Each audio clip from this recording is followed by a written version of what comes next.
Ja jätkame nüüd andmetega. Martin Smutov, ole hea. Klikker juba ootab sind, ekraan on ka soe. Ja räägi siis, kuidas teil andmetega lood on? Kuidas meil andmetega lood on, jah. Tere kõigile! Kaks eelmist esinejat on mõnedel teemadel juba õnneks rääkinud, mistõttu annab nende võib-olla vestlust natuke siia ka siduda.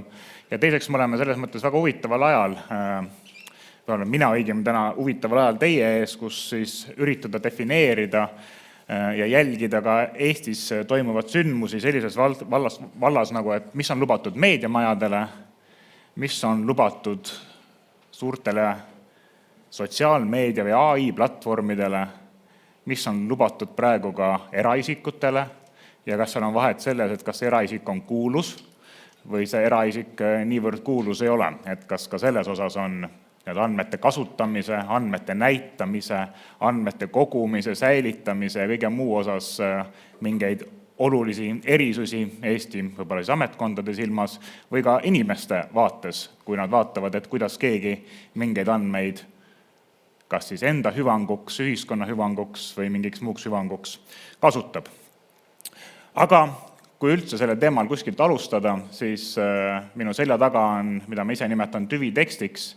See on üks alla 10 loo, mille ma olen ise palunud isiklikult, et ma saaksin õigusega Õhtulehes avaldada, kuigi ta avaldus alguses Eesti Ekspressis. See on siis Tarmo Vahteri lugu aastast 2018, mis ma arvan, et andmete osas on täpselt sama tähtis täna, kui ta oli siis, kui see avaldati. Ja tasub kõigil, kes ei ole seda seni lugenud, tasub kindlasti lugeda. Seal Tarmo ütleb väga õigesti ja kirjutab ka ühe lõiguna näiteks, et viimastel nädalatel on väidetud, et peame isikuandmete kättesaadavust piirama, sest seda nõuab Euroopa Liit. See on vale, kõik algatused info leviku piiramiseks pärinevad ainult Eestist ja nii juba aastaid. Lisaks on seal ka teisi väga olulisi näiteid ja tõenäoliselt on veel olulisem meeles pidada seda, kust me alustasime ja kuhu me oleme siis täna jõudnud. Ehk siis alustasime 11 põhjusest, miks mitte küsijale infot anda ja oleme täna selle suutnud sisuliselt siis kahekordistada. Küsimus on ka miks? Miks seda tehakse? Ma arvan, et kõige lihtsam põhjus on see, et esiteks on mugav varjata ja teiseks on ohutu varjata. Siin on ka üks märge nagu passiivselt avalik, mis tuli 2021 aastal kasutusele ERR-i loost, kus nad sellele siis passiivsest avalikustamisest kirjutasid. Ehk siis kui küsida, ehk siis sa saad dokumendi kätte, kui sa seda küsid, aga kuna seda tuleb kuskil üleval, siis sa loodetavasti seda ei küsi. Aga ta on passiivselt avalik, et ta on ikkagi nagu avalikustatud, aga kuna keegi ei tea, siis nii ongi.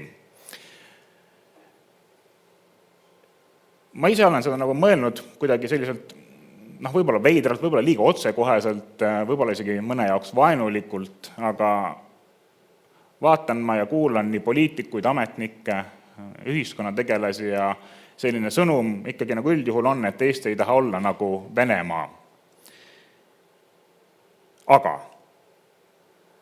Ja see aga ongi kõige ohtlikum koht selle asja juures, sest tõenäoliselt kuskil ikkagi on ametnikud, kelle arvates natukene nagu võiks Venemaa moodi olla.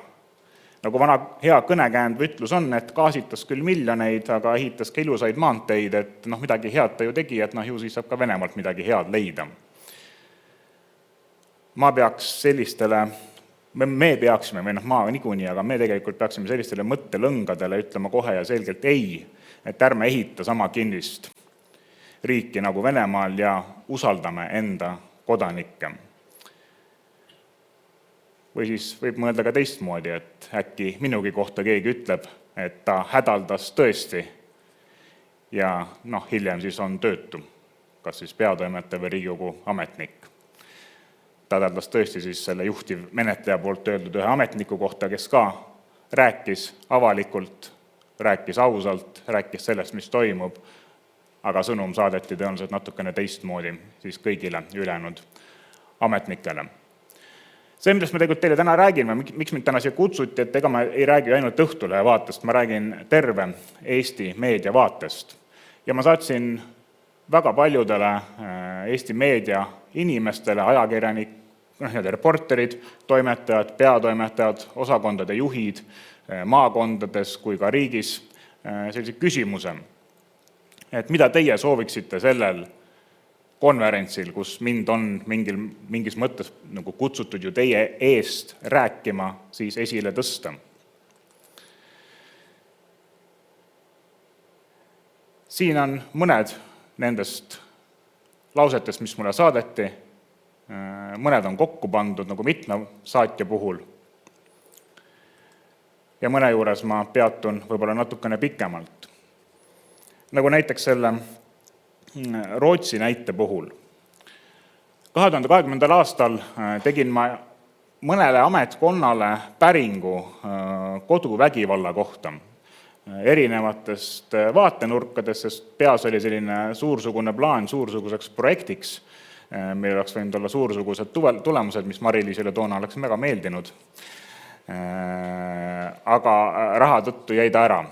Nüüd tekkis see plaan uuesti, võib-olla tänu Maljukale ka natukene, aga olid ka need võimalused. Ja ma tegin päringud uuesti ja sain enda üllatuseks teada, et minu käes on nüüd ainus Eesti andmestik perevägivallaga puudutatud näiteks väljakutsetest politseile.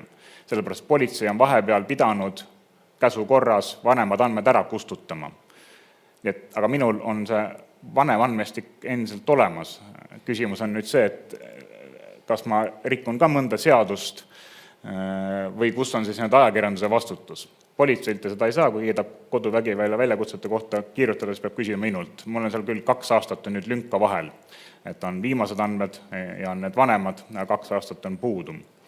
Miks see jällegi on kasulik, miks seda ei võiks nagu säilitada, miks seda peaks säilitama minu arvutis ja mitte politsei käes, tõenäoliselt tuleb küsida kelleltki teiselt.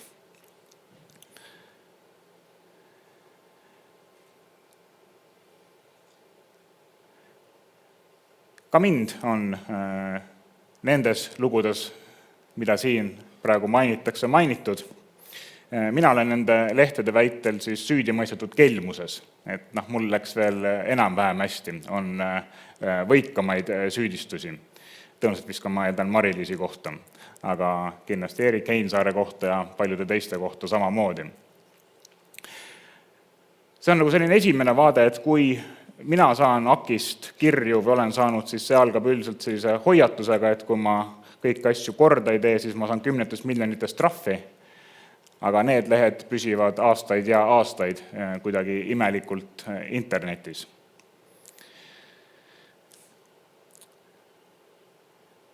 See viide on siis teabe, ma lihtsalt igaks ütlen ka, et kui te neid loete, et mida see tähendab, et teabe, mis sisaldab isikuandmeid kui selle, et teabele juurdepääsu võimaldamine kahjustaks oluliselt andmesubjekti eraelu puutumatust.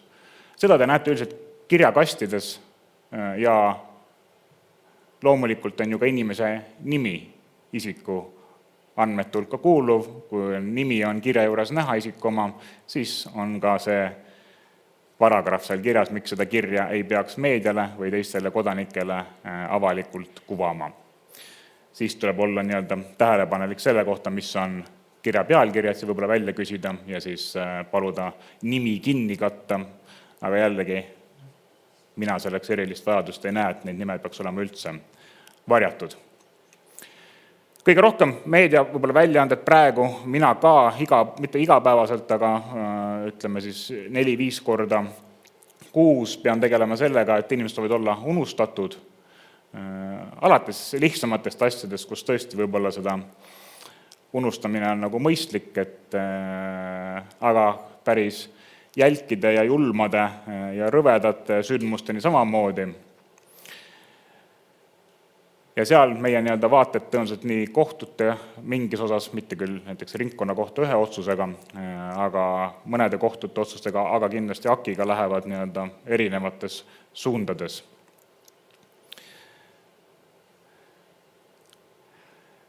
Kui Siin on viidatud näiteks 13 taotlusele ehk siis 1 nädalas, ma ise lugesin kokku, ma näitan pärast ka pilti, siis minul vist tänase seisuga peaks olema sellel aastal on 26 erinevat siis taotlust mingite asjade eemaldamiseks.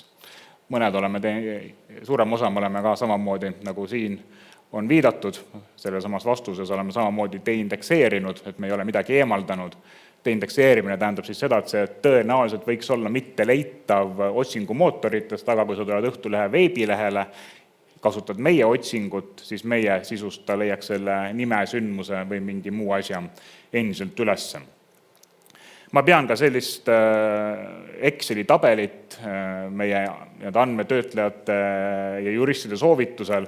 Ma natuke saan siin näidata, nimed on eemaldatud, siit on parem siis vasakpoolne tulp on see, millal on päring sisse tulnud, siis see on nimi, kes on selle saatnud või ka asutus, võib-olla mingi juristibüroo. Siis siin on soov, suuremas osas on näha, et eemaldamise soov on, siis on pealkirja vist üks muutus ja seal ma ei ole päris kindel, mis see ka on, kui ma nii võtan. Siis on näha, mis on tehtud, see on see, kas on vastatud, jah või ei, et kõigile me ka ei vasta. Mõnikord on tulnud ka sellised AI-kirjad, kus me ei näe põhjust vastata või kus puudub volitus, nendele me samamoodi ei vasta, kui me eeldame, et see juristifirmale, mida ma saan kontrollida, et ta tegutseb seal, me ütleme, et palun saatke ka volitus, aga on ka tulnud sellised välismaised kas välja mõeldud juristfirmad või siis päris juristfirmad, seda ma ei oskagi täpselt öelda, aga kui see nimi mul ei ole nagu leitav, siis ma nendele ei ole vastanud. Ja seal on näidatud, mis me oleme siis teinud. Vastatud, eemaldatud perekonnanimi ja foto näiteks ei muutnud, deindekseerimine edasi, nagu mõtlen, suures osas on tegemist deindekseerimisega või ka mingil juhul on näiteks kordub juba vastatud. Tulles tagasi selle tüviteksti juurde, siis üldiselt kõik sellised meedia või ka avalikkuse tegelikult, me ei pea rääkima ainult meediast ja isegi täpsemalt ajakirjandusest, et millele meie ligi saame, aga sellele, millele inimesed üldse ligi saavad, kõik need kavastused tulevad kuskilt veidrasti ja üldjuhul niimoodi, et nendest ei saagi nagu aru, et kas ta meediat puudutab, ajakirjandust puudutab või meid kõiki puudutab, aga täpselt nagu selle näiteks, mis menetluses on täna, ma ise juhtisin võib-olla praegu peast ütlen, äkki 6 aastat tagasi Tarmo tähelepanu ühele seaduseelnõule, mis tuli täpselt enne suve, hästi kiire menetlusajaga, kus siis oli ka selline idee, oli ka üks ideedest seal vähemalt oli toona, et kõik kohtuistungid võiksid olla salajased, et ei ole teada, kelle üle kohut mõistetakse ja siis võiks ka otsused olla hiljem nagu veits salajased. Et see Venemaa näide, mida ma tegelikult kasutasin, ma arvan, ei ole väga palju mööda sellest, kui me ei tea, kelle üle kohut mõistetakse ja me ei tea ka, mida kohus otsustas. Kohtupidamine Eestis põhiseaduse järgi on avalik. Hüppega nagu natukene tulevikku, see on see, millest rääkis võib-olla ka Mari-Liis, rääkis ka eelnev esineja, on siis see, et mis saab andmetega nendes kohtades, kus me võime eeldada, et need andmed on, aga mitte keegi siit riigist ei ole võimeline neid kontrollima, kas need seal on. Kasutan seda sama Malluka näidet, ettevaatus.ee lehekülg, kus ta siis on, ma ei tea, millise loogikaga, aga kas siis teatamiste või mingi muu järgi on pannud üles siis kohtulahendeid erinevate inimeste, erinevate kuritööde kohta.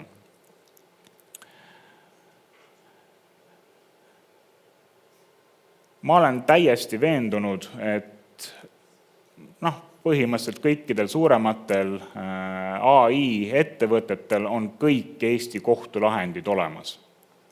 Kõik, mis on Riigi Teatajas avaldatud, on neil alla laetud. Kui te lähete sinna Riigi Teataja lehele, siis kohtulahendeid vaadates või midagi muud teha, siis seal on selline robotlõks on vahel. See on rämps. Mul on prillid, ma olen koodi kirjutanud suhteliselt noorest peast, vahepeal küll väga suure pausiga, aga mina lähen ka sellest lõksust mööda. Ma ei täida ühtegi lõksu seal leheküljel omaenda koodiga. Tõenäoliselt muidugi see keegi nüüd seda kuuleb, hakkab uut koodi kirjutama, õnneks sellega läheb paar aastat, nagu Eesti hangetega läheb, aga tõenäoliselt ma saan ka tolles koodis samamoodi mööda. Aga jällegi, esitab see mulle küsimuse, et miks selliseid takistusi üldse seatakse, mis teeb infole ligipääsu keerulisemaks, raskemaks, kui need, mis tegelikult taustal toimub. Ehk siis see näitab meile siin üleval pool on loaga päringud ja allpool on vastused küsimustele, kus päringuteks luba ei olnud.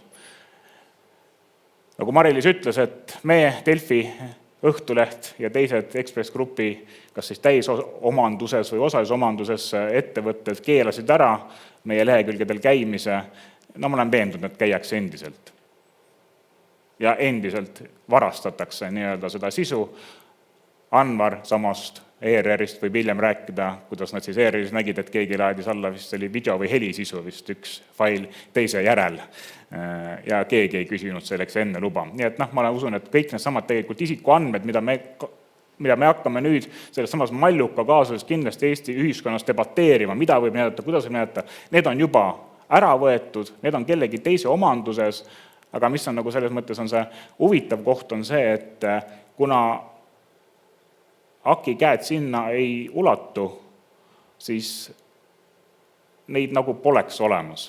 See on täpselt see samasugune loogika, nagu mõnel ametkonnal on Facebook ja Google ei tegutse Eestis.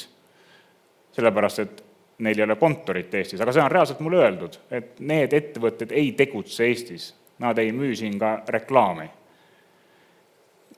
Võtate need lehed lahti, vaatate, mis riigis reklaam on, tundub nagu Eestist, aga võib-olla siis on selline paralleel Eesti või paralleeluniversum, et ametkondade jaoks need ettevõtted Eestis ei tegutse. Ja kuna nad Eestis ei tegutse, siis nemad võivad Eesti kodanike andmed ära kaotada ja sellele ei järgne midagi. Mina Eesti kodanike andmed ära kaotada ei saa. Aga tulles tagasi selle eelmise slaidi juurde, siis need samad andmed tegelikult nagu eelnevalt 2 kõnelejat erakordselt täpselt ütlesid, ongi põhimõtteliselt minu kõige suurem konkurentsieelis tulevikus. Mina tean või pean teadma seda, et kui ütleme, et näiteks Priit, 32-aastane, tuleb minu veebilehele, ma peaksin teadma, et tal on koer, et ma oskaks talle öelda, et kus on kõige paremad restoranid, kuhu saab koeraga minna. Ideaalis, kui ma tean, et talle meeldib Mercedes-Benz, siis ma saaksin talle näidata reklaami, kus ta ise on selle Mercedes-Benzi roolis. Need lahendused täpselt samamoodi, video genereerimise või millegi jaoks on juba olemas ja muutuvad ainult paremaks. Aga ma ei tohi neid andmeid anda kellelegi teisele. Ehk siis ma ei tohiks anda neid andmeid Google'ile, et Google võiks ta panna sinna Mercedese rooli või öelda, et see on see restoran, sest kui ma need ära annan, siis mulle suuresti enam mitte midagi muud ei jäägi.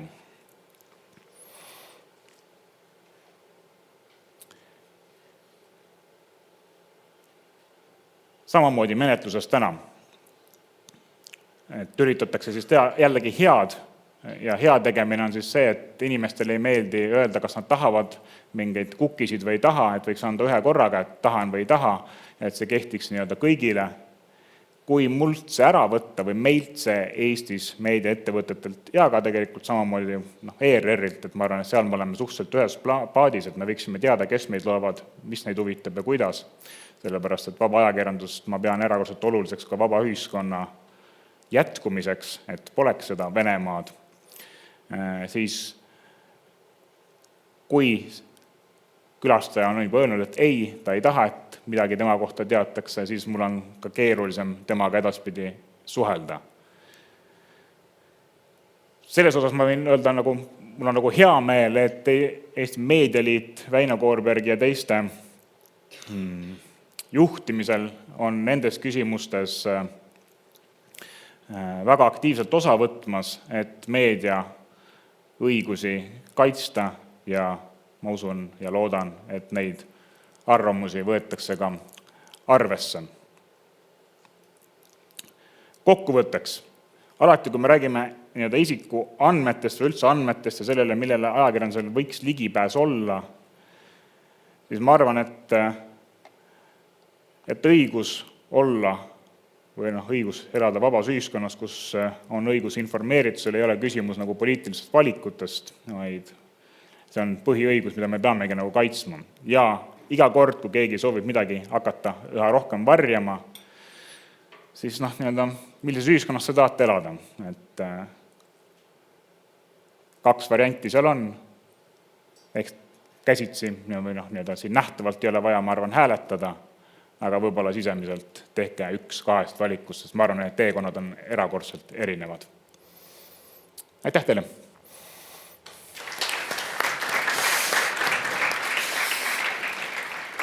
Aitäh! Tänan praegusel hetkel Martinit. Küsimustega on täpselt nii nagu teiste esinejatega, et need tulevad siis paneelis. Ja. Suur tänu veel kord!